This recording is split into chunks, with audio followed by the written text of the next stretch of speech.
Hello everyone and welcome back to Nerd Doc. The third episode of The Boys Season 3 is now available on Amazon Prime Video. This video breaks down episode 3, which means there will be spoilers for the third episode of The Boys Season 3. If you do not wish to be spoiled, you can check out our spoiler-free review for the full season linked in the description below. You'll also find all of our other videos on The Boys, including our recap of the first 2 seasons and our coverage of the first 3 episodes and all future episodes as they release on Prime Video. There are chapter timestamps below, so you can jump around as you like, and if you have any questions about the third episode or season 3 as a whole, leave a comment below and we'll try to answer them as best we can. If you're looking for the various songs that are played throughout the episode, while we can't play any of them here because of YouTube copyright, you can find Spotify and YouTube links for the 3 main songs in the description below, as well as the original version of the Britney Spears song that young Starlight sings since the cover is not yet available. Episode 3 is mainly focused on Starlight and the pain she's had to deal with throughout the years. The episode starts off with a flashback to 17 years ago when Starlight and her mom were at a soup pageant. Young Starlight didn't want to go on and was in pain, but her mom guilt-tripped her and she went on stage anyway, hiding her pain and visualizing it with a clenched fist behind her back, which happens again at the end of the episode. Homelander's crazy speech at the end of episode 2 actually caused his approval ratings to skyrocket.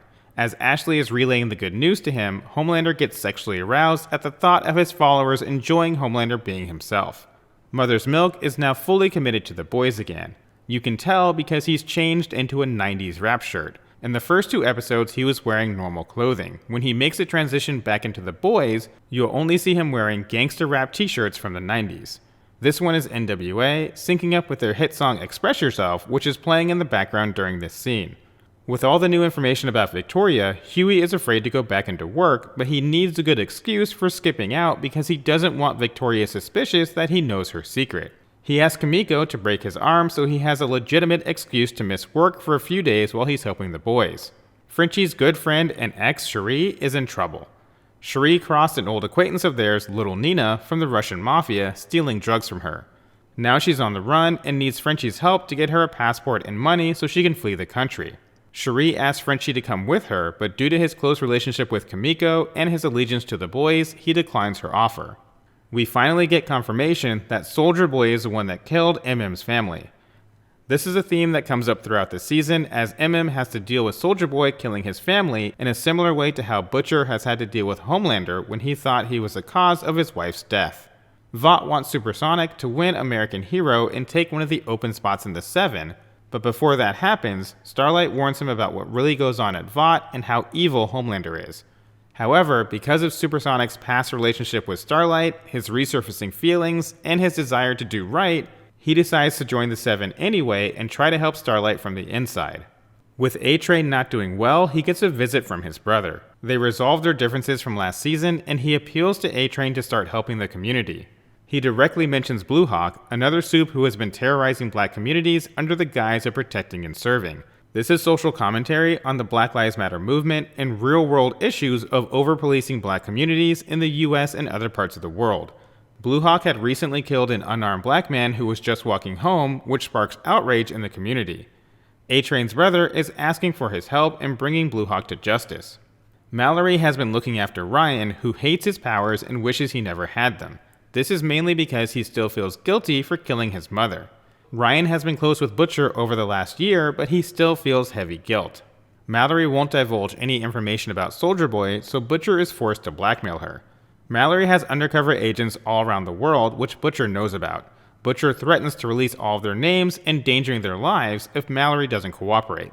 In the meantime, Butcher is suffering from the side effects of V24, throwing up in the bathroom, and having a pretty bad day all around, which Ryan is able to easily determine from his various superpowers such as super hearing and knows something is wrong. Mallory was working with the CIA on Operation Charlie, which saw them selling cocaine to black communities and using the profits to buy more weapons. This is another reference to the real-world events in which black communities were flooded with drugs. A young Payback team shows up to Mallory's camp as a test run for soups in the military.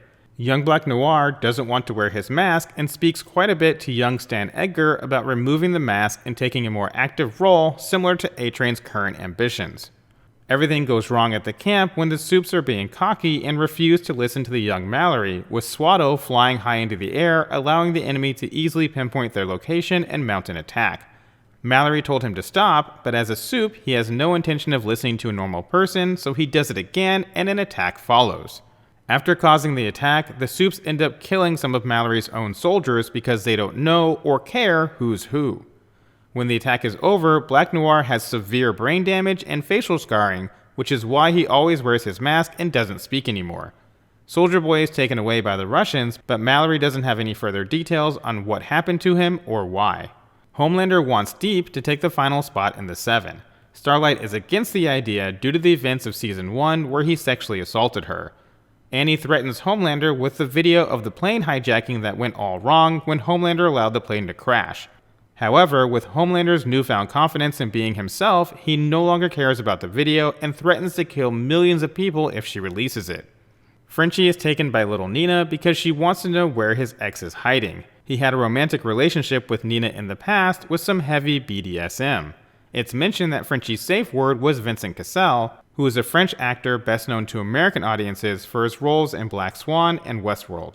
When Frenchie goes back to the boys' base, he slaps on 3 nicotine patches and chews Nicorette gum in a failed attempt to calm his nerves and make him feel at ease, but he's too worried about Nina and what she may do to him and Cherie to actually be calm.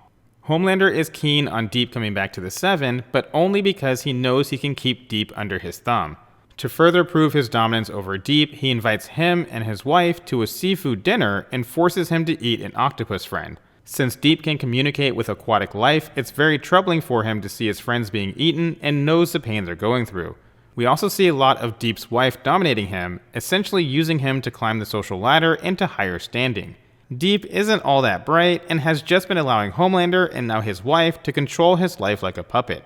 The episode ends with Butcher throwing up on Hughie, signifying that he's been sick from the V-24, and Homelander surprising Starlight by saying they're in a relationship while live on American Hero, while also introducing Deep as the final member of the 7. Annie just accepts it, and once again we see her dealing with the pain by clenching her fist behind her back just like she did when she was a child. Starlight is forced to do things she doesn't want to do for the quote-unquote greater good, or to make someone else happy despite what she wants, and it's all about to come to a head before the end of the season, as Starlight learns to do what she wants instead of always bending for other people. That wraps up our breakdown of The Boys Season 3, Episode 3. If you have any questions, leave a comment below. Thank you again for watching. If you enjoyed the video, please don't forget to like, subscribe, and share with someone who loves The Boys.